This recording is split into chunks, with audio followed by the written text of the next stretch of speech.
Son las 8 de la mañana ya con 15 minutos y para analizar el tema económico, el último fin de semana, entre viernes y sábado, se aprobaron 2 leyes en la Asamblea Nacional. Además, también este 19 de mayo, el presidente de la República, muy tempranito en la mañana, daba a conocer algunas medidas económicas que serán tomadas por el gobierno nacional. Para analizar ¿cuál es el impacto económico en el país con estas medidas? Nos ponemos en contacto con el economista Félix Pilay, analista económico de este medio de comunicación, para profundizar respecto a este tema. Y será interesante comenzar preguntando qué tan prudente o qué tan oportuna era la aprobación de estas leyes. El nombre de la ley humanitaria, por ejemplo, el ordenamiento de las finanzas públicas, pareciera que queremos poner en orden y que estamos respondiendo a la necesidad actual.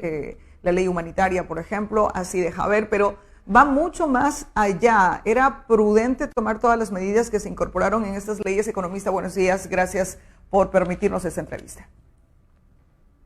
Buenos días, Marianela. Es un gusto para mí tener la oportunidad de poder en estos tiempos de pandemia, poder comunicarnos con nuestra gente, tanto de Santo Domingo, de Ecuador y el mundo. Con relación a su pregunta, bueno, la ley deshumanitaria, la cual yo le llamo, que fue aprobada por la Asamblea y que ahora se encuentra en manos del Ejecutivo, el Ejecutivo tendrá que vetarla o a su vez allanarse a la ley. Y luego yo espero que de acuerdo a la presión social que ya se está movilizando en el país, esto no pase por el Tribunal Constitucional, porque efectivamente es una ley que está en contra de los principios constitucionales de nuestro país. Pero que sin embargo, por lo que se puede ver ahora, esta ley eventualmente se pone en ejecución, va a afectar sobre todo a la clase media baja y el sector empobrecido de este país, que entre sumado clase media, clase baja y los pobres somos aproximadamente el 84% de la población ecuatoriana, Mariela.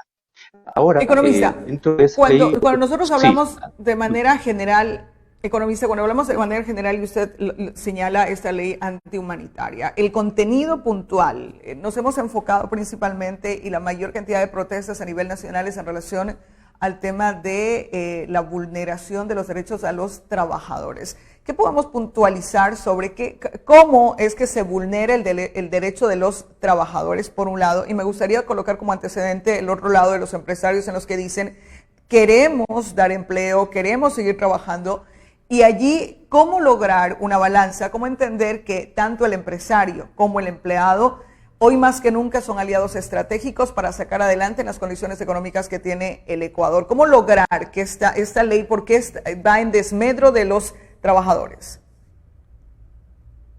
En ese punto, Marianela, cuando se señala que los empresarios, previo a un acuerdo con las partes, es decir, con los trabajadores, puede bajarse la jornada laboral hasta en un 50% y los salarios hasta un 45%. Esto, por supuesto, es una regresión de derechos, porque la ley, por muy ley que sea, no puede tener efecto retroactivo. Por lo tanto, ahí está una vulneralización de los derechos de nuestros trabajadores en todo el país. Obviamente, históricamente, aquellas personas que nos hemos dedicado un poco a estudiar la lógica del sistema capitalista, durante toda la historia ha sido imposible que los empresarios se puedan poner de acuerdo con los trabajadores. Y no puedo creer que ahora sea el momento. Hay que considerar que en estas negociaciones el trabajador está en desventaja frente a los empresarios. Para los empresarios será muy fácil decirle acepte esta cantidad de sueldo o simplemente renuncie. Y el trabajador está en desventaja porque obviamente la situación actual que venimos arrastrando desde hace 4 años y ahora con la pandemia, la situación de pobreza que enfrenta el país es sumamente grave y por lo tanto nuestros trabajadores incluso estarían en condiciones de trabajar con el salario que le ofrezca el empleador. y si el trabajador no quisiera, tendría que dejar el puesto de empleo. Ahora bien, en el Ecuador, como lo dijo el presidente de la República el día de ayer, sostiene que en el Ecuador hay más de 150.000 empleos que se han creado en estos días, es decir, hay 150.000 personas que pasan a ser desempleados. Y van más allá, por ejemplo, los de las cámaras de comercio sostienen que aproximadamente 4.000 personas estarían perdiendo su trabajo cada día. Si nosotros consideramos que tenemos más de 60 días desde que se empezó a aplicar la cuarentena, que ahora ya es sesentena, resulta que tendríamos en este momento más de 240.000 trabajadores desempleados. La pregunta es, ¿se está creando un gran ejército de ocupado para que en un momento determinado a las personas que están trabajando simplemente se le dirá muchas gracias y podemos emplear a cualquier número de personas al precio que querramos pagarle? Usted sabe economista, que esta no existe o no determina la ley, hace que trabajemos con lo que podamos. Sí. No determina la ley, por ejemplo, ahora están entre el empleador y están entre el trabajador, y como usted señala, puede haber este conflicto de poder, el empleador tendrá más poder sobre el trabajador. No existe la figura de un tercero, es decir, quien medie ahí, no determina la ley, cuál es el papel del Ministerio de Trabajo, sistemas de mediación para poder llegar a acuerdos. Esos acuerdos, imaginamos que tienen que inscribirse en algún lugar, no puede ser únicamente que queden archivados en las carpetas de las empresas, sino hay que inscribirlo en algún sitio porque hay que remitir al IES para bajar también el tema de los aportes como tal. ¿Cómo el Estado debería actuar allí? Se entiende que la situación económica del país es complicada, se entiende que el empresario posiblemente no le está yendo de la mejor forma posible, pero se necesita ahí quien medie y quien vea porque todo sea ecuánime. Marianela, eso sería lo ideal, pero la historia nos demuestra lo contrario. Y no nos vayamos muy allá. A partir de que empezó la cuarentena en el Ecuador, el gobierno nacional dijo que a través del Ministerio del Trabajo se iba a regular para que no se produzcan tantos desempleos.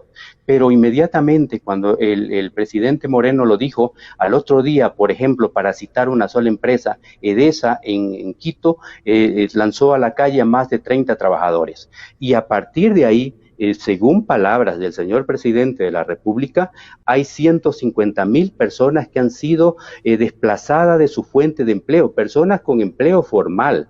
Por lo tanto, es un poco no creíble de que el Ministerio del Trabajo tenga o haga alguna acción para evitar que las personas sean despedidas. Obviamente, lo ideal sería que a través del Ministerio del Trabajo se ponga un límite o se controle al sector empresarial para que no castigue a los trabajadores dejándolos sin despido. Pero yo quiero reiterar algo que cortó. Yo decía que la lógica es clara.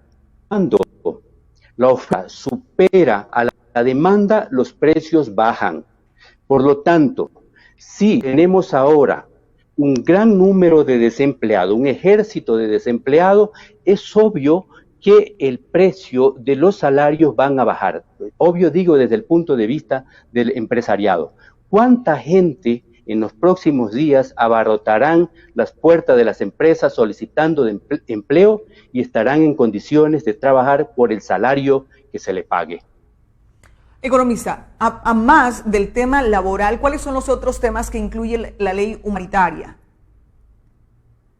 Bueno, en la ley humanitaria, ahí hay una cosa que destacar, estimada Marianela.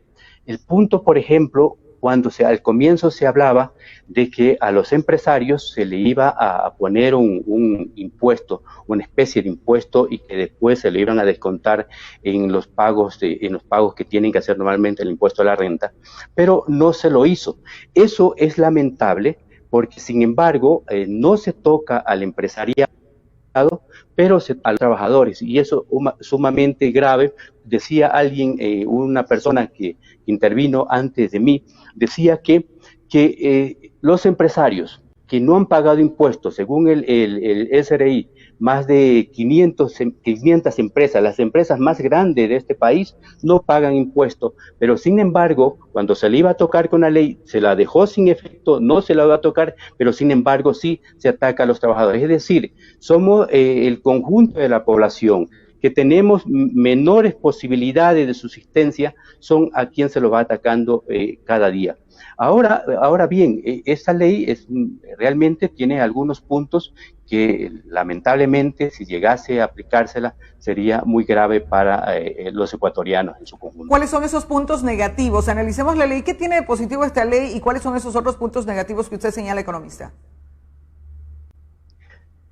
Bueno, decía, esta situación, podríamos pensar nosotros también en el punto positivo de la ley, es que se plantea de que, por ejemplo, las personas que pueden ser sacadas de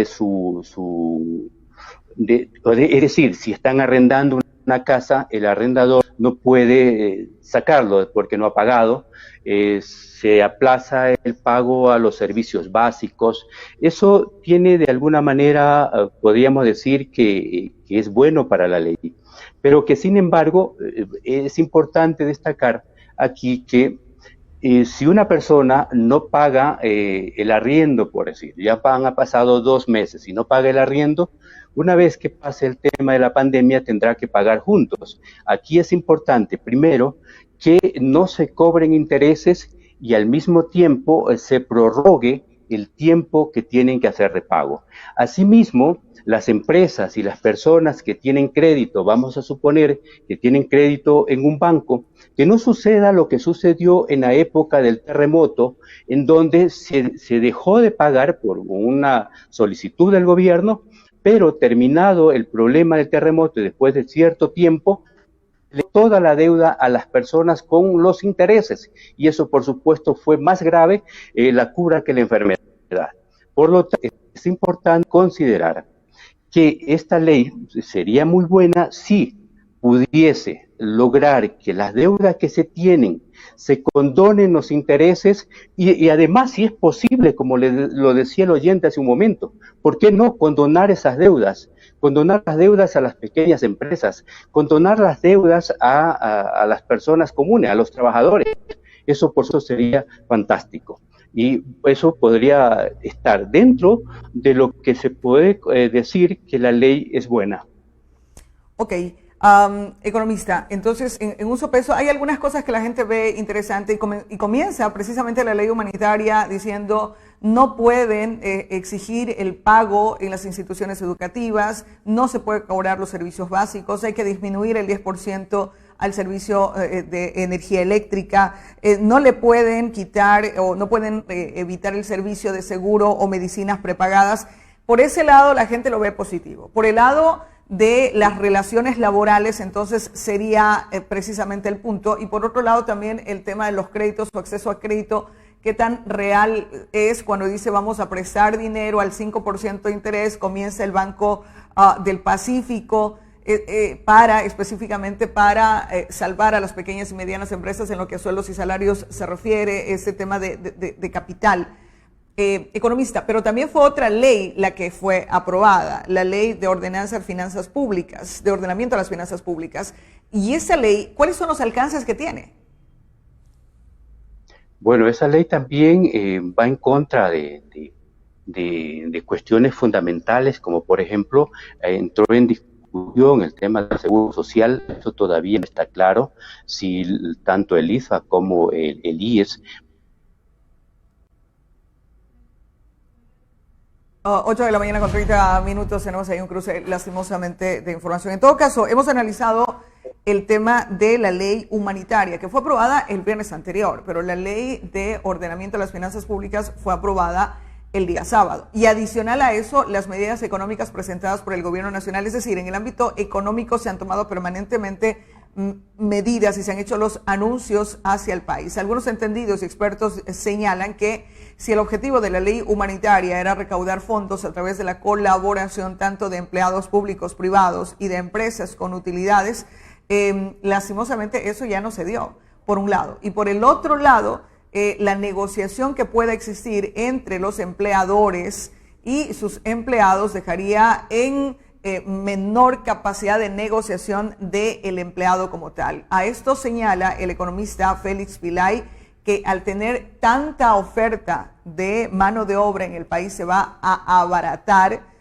el tema del trabajo, estos acuerdos de trabajo que se debe generar. Y lo que no vemos aquí, lastimosamente, es una fuerte presencia, por ejemplo, de quien debería regular el tema del trabajo, que es el Ministerio de Trabajo en los territorios. A eso pudo haberse sumado el trabajo desde la Defensoría del Pueblo y algunas instituciones que pudieron haber cruzado su trabajo con el objetivo de mediar, de buscar que no se vaya en desmedro de la posibilidad o del acceso al trabajo de los trabajadores, porque sin lugar a dudas en esta relación de poder sí hay aventajados y sí hay perjudicados. O nos quedamos a las buenas intenciones del empleador, que sea consciente que también hay, y los hay muchos en el país, pero también hay de los otros, de los que aprovechan las circunstancias y dependiendo en el momento en que nos encontramos y amparados en el tema legal, podrían aprovecharse y los empleados puedan tener peores condiciones. De todo hay en la viña del Señor y el Estado tiene la obligación de precautelar que esos derechos no sean vulnerados. En este momento, la mayor discusión se da precisamente en esa ley humanitaria, en esta relación de poder que existe. Son las 8 de la mañana con 32 minutos. Hacemos una pausa para comerciales y de vuelta estaremos ya con nuestro próximo invitado. Quédese con nosotros.